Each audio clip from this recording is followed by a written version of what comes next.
Hi, I'm Walt, and this is Delta Astrophotography. In my last video, we learned how to take a photo of the Milky Way core with a Nifty 50mm lens. You can see that video right up here. Well, this is the follow-up video, and we're going to learn how to stack and process the images we took of the Milky Way. We'll be doing everything on a Windows computer, but I hope some of you Mac users can still follow along. The software we will be using for stacking is Sequator, and then processing in Photoshop. I'll also be using a few Photoshop plugins, most of which are free. There is one paid one, but to be honest, you could just skip that step. As a matter of fact, any step you feel like skipping, feel free to go ahead. This tutorial is not for you to just learn my method and just stick to that. It's just showing you some techniques that I use, and hopefully you can use those in your own processing. This video will show you how I got from beginning to end. Any software mentioned will be linked in the description below, along with chapters, so you can skip to any section you want to. Now, before we get started, I might as well tell you what equipment I used. So I used a stock Canon 6D, a Canon 50mm f1.8 lens, and an Ioptron Skyguider Pro star tracker. The settings I used were ISO 800, aperture f4, and a shutter speed of 3 minutes or 180 seconds. I took about 20 photos, then put the lens cap on and took dark frames. Now, if you did it completely different, it doesn't matter. This tutorial will still help you the exact same. Okay, that's enough talking about it. Let's jump in the computer and start processing the Milky Way. All right, everybody, here we are in Sequator. If you don't already have this, check out this website right here. You can see it right up there. Go download you a copy.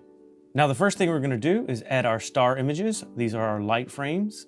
So I'm going to click on Star Images, navigate to the folder where I had my light frames. Here we are. I'm going to click on the first one, hold Shift, and click on the last one. Ignore this last file right over here. It's something I was working on earlier. And I'm just going to click Open. All right, it'll automatically choose a base image, just one of the photos from in the middle to be a base to stack everything kind of based on that. Now we're going to select noise images. These are our dark frames we took with the lens cap on. I've got those in a separate folder called darks. Just ignore that too, that's not supposed to be in here. I'm going to click the first one, hold Shift, click the last one, hit Open. Now the last thing we have to do is set where it's going to be saved. So I'm going to click Output.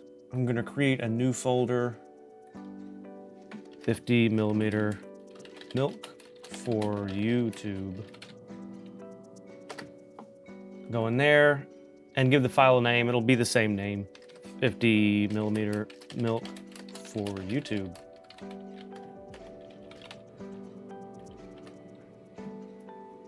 Now we'll come down here to accumulation right here, click it, come down and click Select Best Pixels. Slide this slider all the way to the right to strict. And that's it. We just hit start and let it run. And that's it. It's done. It only took 37 seconds. Check that out. Hit close. Now we've got our stacked image. Now we're going to close out of Sequator and open this file up in Photoshop. Before we begin doing any editing, we always want to create a copy so we won't destroy our original photo. We'll do that by hitting Control-J or Command-J on a Mac. There we go. Now we have a new layer. We're going to work with that. First thing we're going to do is brighten our image up a little bit. It's a bit dark, and I'm going to do that by hitting Control-M. That would be probably Command-M on a Mac, and it brings up curves. And all I'm going to do right here is go to this point right here with my mouse, click and drag up. Don't drag too far. You don't want any straight lines on the top here. That's blowing out information that you will not get back. So I'm going to pull that back down. That's fine right here. Now, some people will take the darks and pull them down a little bit, but I'll do that differently. So I'm going to leave this alone just like it is. I'm going to hit OK. Now I'm going to hit Control-L or Command-L on a Mac. It brings up levels. I'm going to take the darks over here and slide them in towards the data spike, right almost up to the edge of it. About right there is good for me. And that brought out some contrast. We're going to hit OK. Let's look at before and after by turning this top layer off like this. Before, after. That's already looking great. Before, after. Now, each time we want to move on to a new step, we're going to create a new layer so we can always go back and fix what we've done before if we don't like it. Instead of just duplicating the layer each time, we're going to create a new stamp layer, and we do that by hitting Control, Alt, Shift, and E on the keyboard. Command, Option, Shift, and E on a Mac. I'll explain later on why we do that instead of just hitting duplicate each time. Now I still think this image is a bit dark. I want to brighten it some more, but I don't want to make the stars too bright. So I'm going to show you how to do that, or at least this is one way to do it. This is the way I prefer to do it. Lots of people do it differently. But we're going to create a star mask, so when we brighten the image, it'll brighten everything but the stars.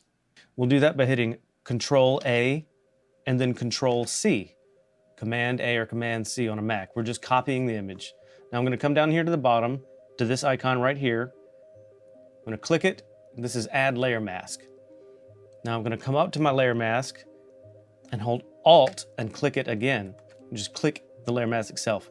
I'd probably hold Option and click the layer mask. This actually opens the layer mask, and we'll hit Control V to paste the image in. Now we see a black and white version of our image inside the layer mask over here. I'm going to invert it by hitting Control I or Command I on a Mac.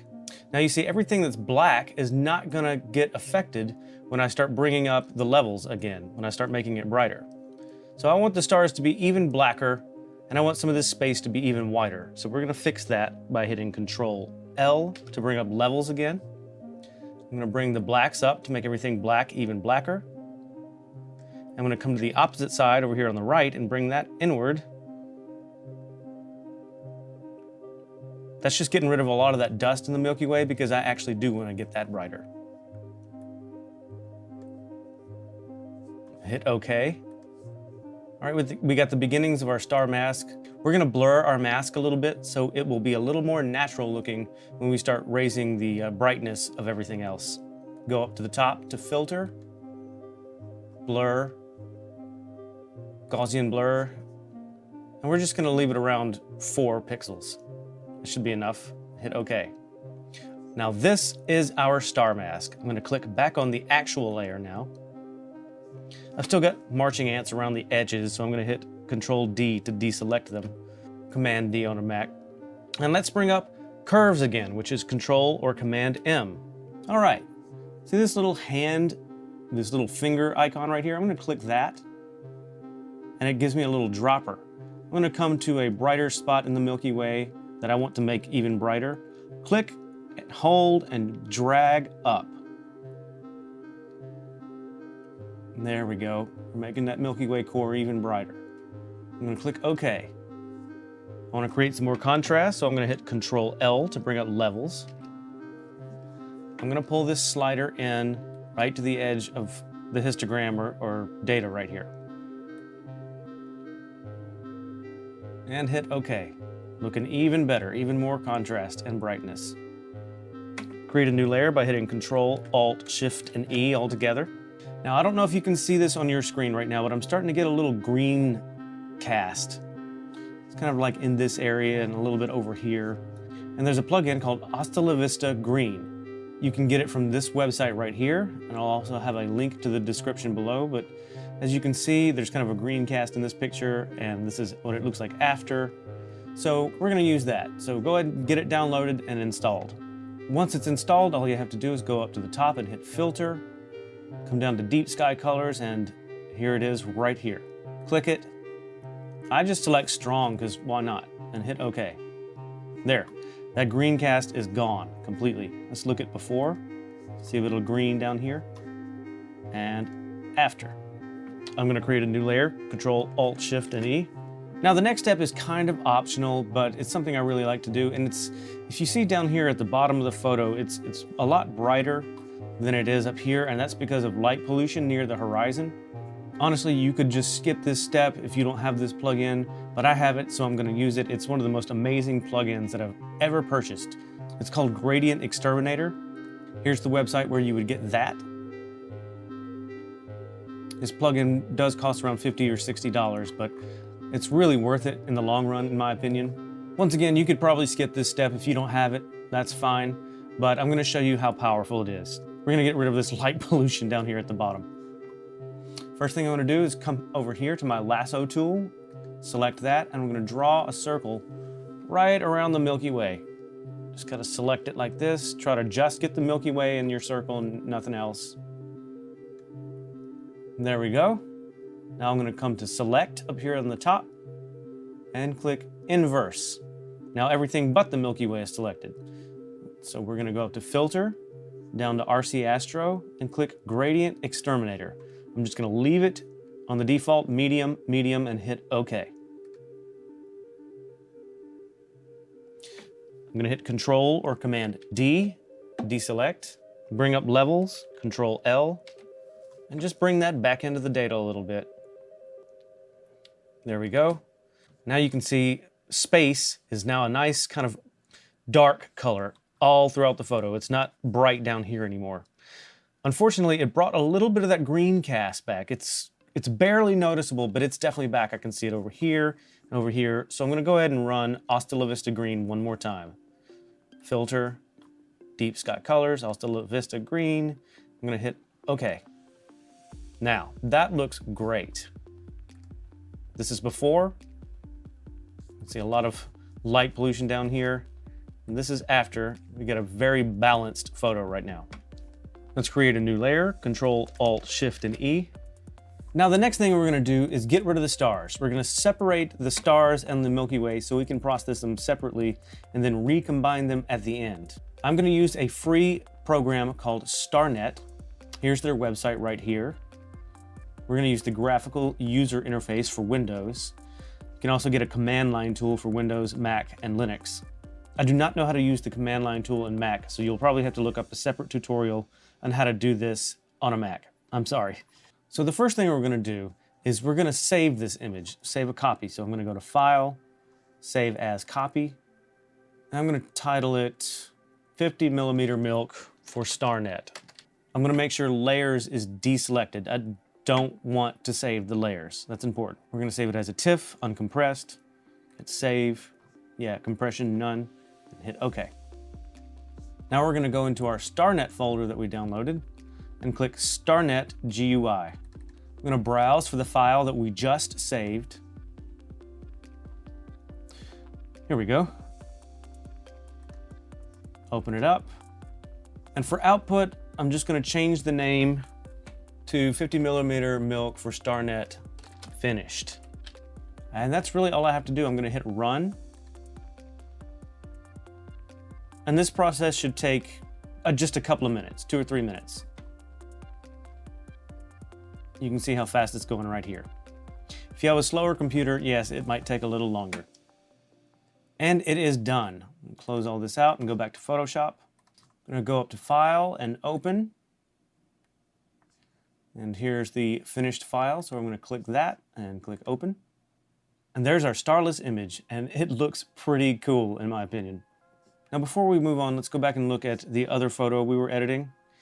If you have a slower computer, you might have to flatten this image because I've got all these layers right here to go back and work on previous things. If you have a slow computer, this might start bogging your computer down. So you can always go to the top and go to Layer, Flatten Image. Now you won't be able to go back and work on any other parts of the photo, but for this tutorial, that's fine. I'm gonna go ahead and copy this again, Control J. Command J on a Mac. You aren't actually able to use Control Alt, Shift, and E if it's your first background layer. You have to hit Control J. All right, so now let's separate the stars from the starless image so we can have a stars only image. So I'm gonna copy this photo right here, Control A and Control C so I can copy it. Come back over to the other folder we were working on. I'm gonna paste it in here by hitting Control V. Now let's rename our starless image Starless.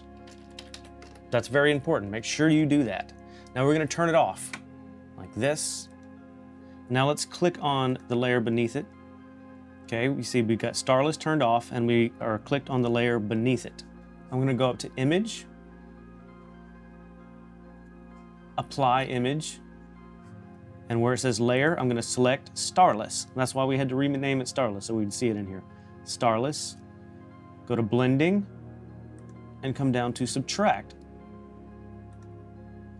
Set our offset to around 2 right here, and hit OK. Now we have a stars only image. Now we can process our stars and our starless image separately. Let's work on the stars only first. I'm going to name this layer Stars Only. First thing I'd want to fix, I'm going to click on the zoom tool here. I'm going to zoom in.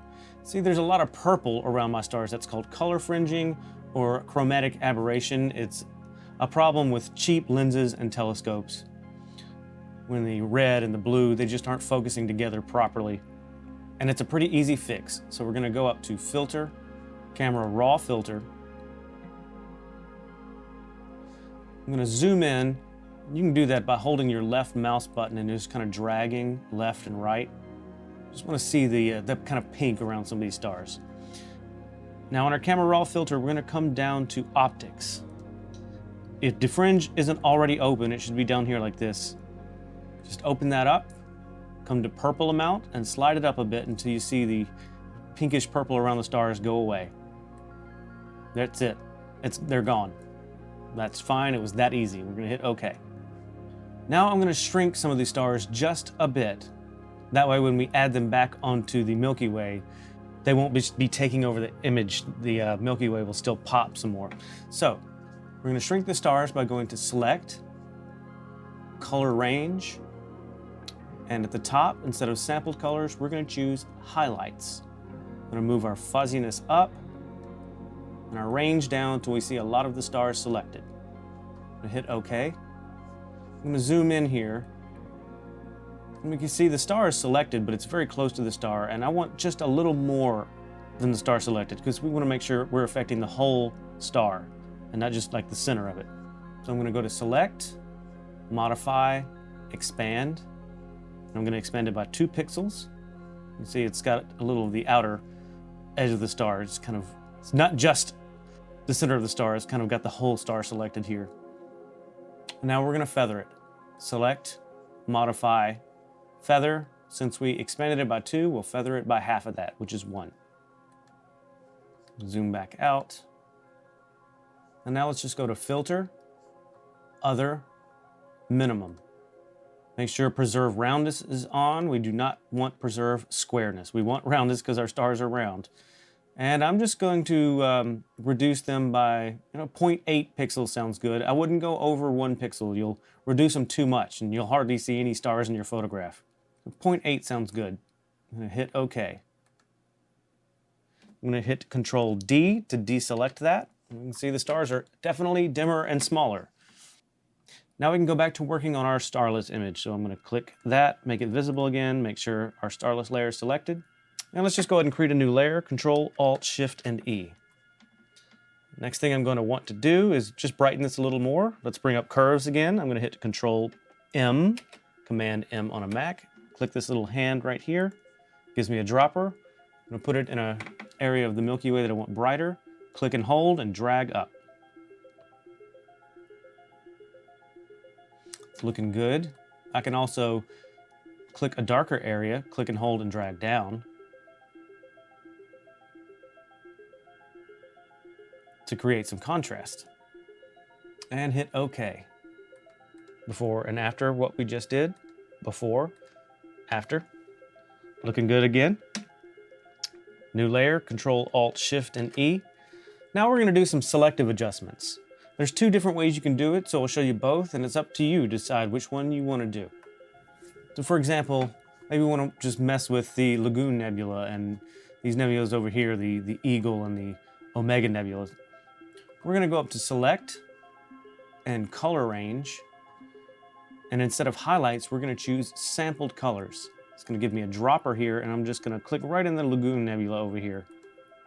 I'm going to adjust my fuzziness until some of the pink stuff is selected, but not much else. Let's hit OK and try that. That's okay. That's okay, but maybe I want a little more. I'm going to hit Control D to deselect that and try again. Select, Color Range. It's still got my selection from before, but I'm going to turn the fuzziness up a little more. Still not quite enough for me. Let's try it again. Select, Color Range. Turn the fuzziness up even more. There, yeah, I like that better. All right, let's just improve our selection some more by going to Select, Select and Mask. I'm just going to hit Contrast to make everything else darker. Feather it by about 10 pixels.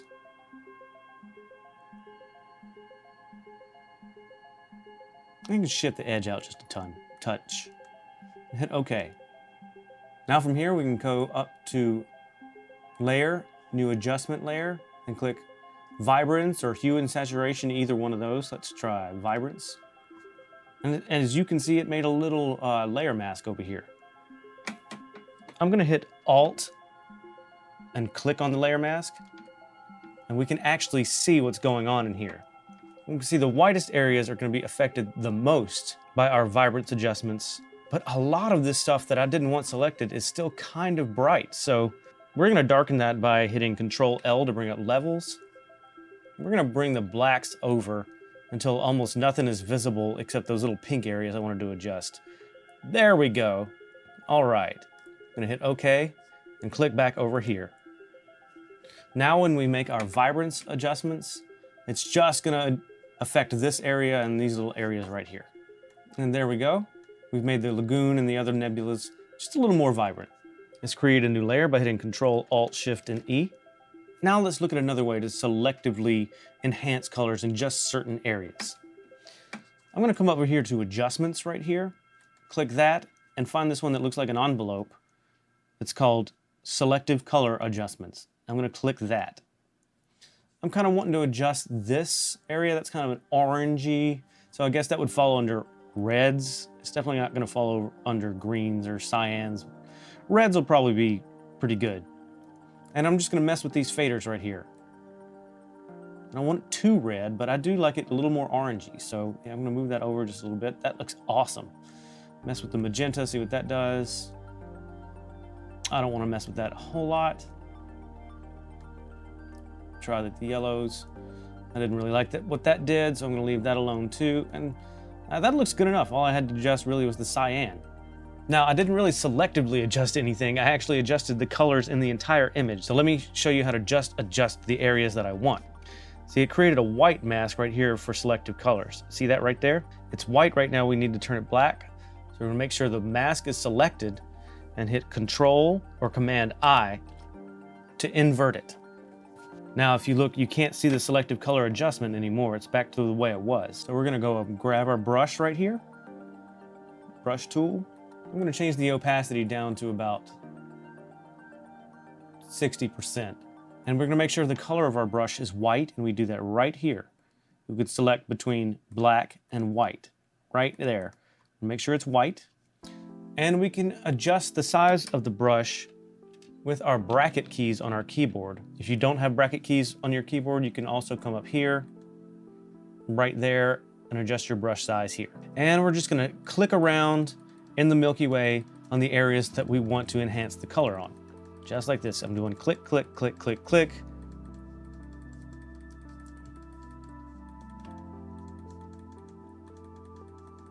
And we're just making the Milky Way itself a little bit more vibrant. Maybe the little piece of Rho Ophiuchi over here in the corner as well.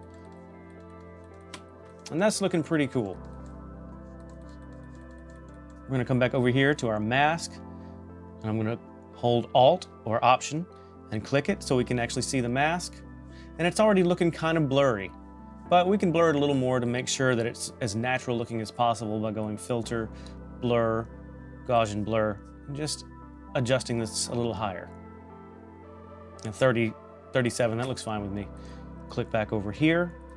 Okay, so we have selectively changed the color of the Milky Way a little bit. Let's create a new layer, Control, Alt, Shift, and E. Command, Option, Shift, and E on a Mac. Now let's bring out some more detail in the dust of the Milky Way. This is one of my favorite parts. I'm gonna use a tool called Dodge and Burn. We're gonna come over here, it's right there. It might be set to burn, I don't know, but it should be right there. Dodge is going to brighten the brighter areas that I tell it to, and Burn is gonna darken the darker areas that I tell it to. So we're gonna click Dodge first. Make sure the range is set to midtones or highlights. We're gonna choose midtones.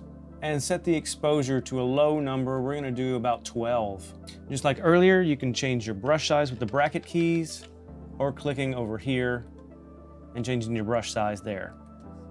But I'm just gonna find some brighter areas and just kind of click them, and you'll see it makes it ever so slightly brighter. Be careful with this. You can make it look really bad. Just kind of tap on a few brighter areas to make them even brighter. Just makes that inner core looks like it's glowing. And now we'll come back over to our dodge tool and right click it and select burn. Now we're gonna do the same thing. Make sure range is on shadows for burn, and the exposure, make it even lower. We're gonna do 6%. And we're gonna click on some darker areas. See that dust down here? We're gonna make that even darker. See that? Kind of brings it out, makes the dust really stand out.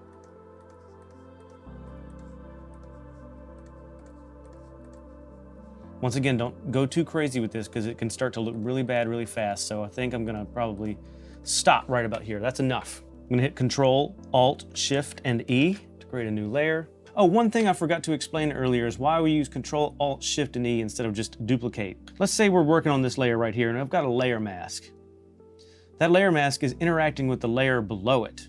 If I was to just duplicate this layer and move on, all I would do is duplicate this and none of this down here. Control, Alt, Shift, and E pretty much takes every single layer and kind of combines it into one layer on the very top. And so that's why we use Control, Alt, Shift, and E instead of duplicate. Anyway, let's do some final adjustments, shall we? We're gonna go up to Filter, Camera Raw Filter, and we're gonna do some final adjustments. Click up here on our Basic tab. Let's bring the exposure up just a little more, brighten it up a bit, increase the contrast. We can bring down the blacks just a touch. I'm gonna increase my clarity just a little bit. Not too much. I mean, it kind of looks cool, but it also makes it very noisy. Increase my clarity and my dehaze. Just a touch there. I can add a touch more vibrance. Maybe a touch of saturation. Don't want to go too much because I've noticed that if I add a lot of vibrance and saturation, my background space colors, when I look at the image on my phone, they kind of look green, and space is not supposed to be green, so that's why I don't really mess with these too much. We've already made the actual core more vibrant, so no need to add a lot at the end here. Now I'm gonna go down to detail because we're gonna do a little noise reduction. It's a little noisy in there. So I'm just gonna turn up my color noise reduction and then just regular noise reduction. Now if you go too crazy, it'll make your image very soft, so let's try not to go over, 30, if we can help it. But that's a good amount of noise reduction. See, we had a lot of noise here. Bring it up to about right there. I think that's good. Zoom back out. Let's add a little sharpening.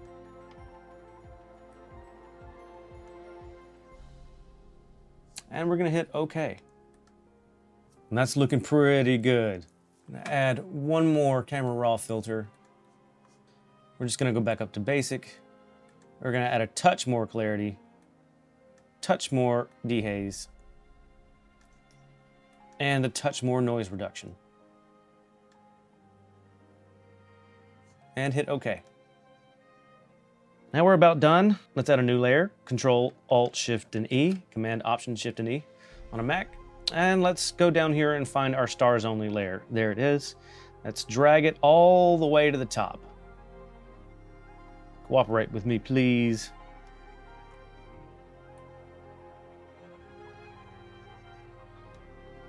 All right, I've got it on the top.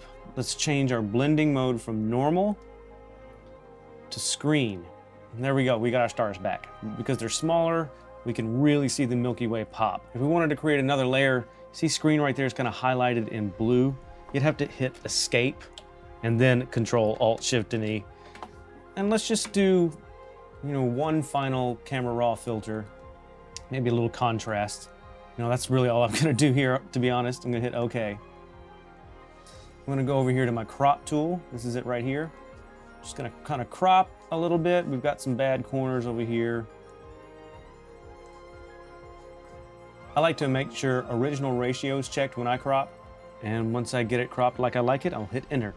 And there we have it, guys. That is our final image of the Milky Way core with a nifty 50. So, I hope you learned some new techniques. At the very least, I hope you didn't stab your monitor with a fork. If I could give you any more advice is when you're out taking photographs, try to remember to take as many as possible for your stack, because the more you include in your stack, the cleaner your image is and the more fun and easy it's going to be to process. If you liked anything you saw here, please give me a like and subscribe to this channel because we always have a good time here at Delta Astrophotography.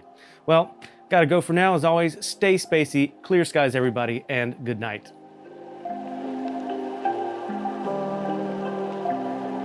Oh.